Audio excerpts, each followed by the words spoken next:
We are learning about letter sound combinations that say the sound E.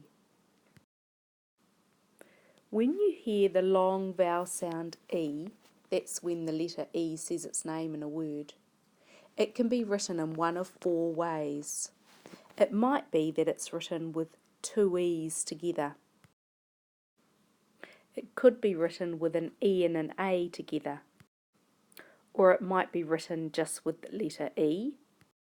Or the long vowel sound could be written with the letter Y.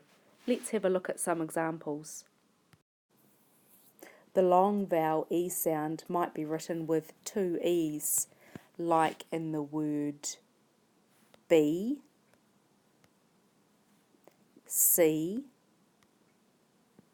sleep, feet,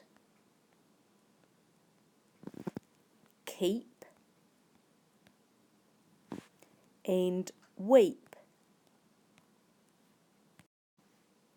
The long vowel E sound might be written with the letters EA, like with the words sea,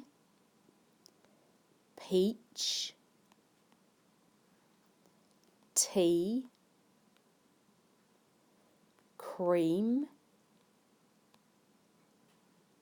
and teach.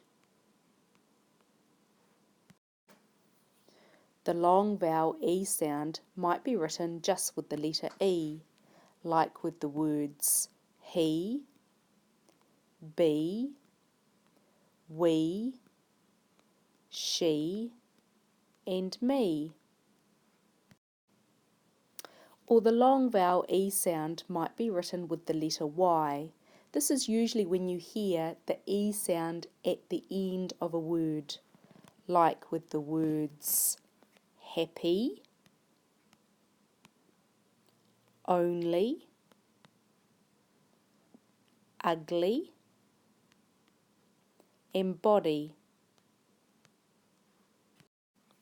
So in this flip, we've learned about the long vowel E sound. That means that the letter E says its name in a word. Sometimes we can write that sound using double E. Sometimes we write that sound using EA. Sometimes that sound's written just with the letter E. And sometimes that long vowel E sound is written with the letter Y. That's when the long vowel E sound happens at the end of a word. Sometimes you might just know how to spell a word. Other times you might try writing it and it doesn't look quite right, so then you can change the long vowel E sound to another way that you know how to write it.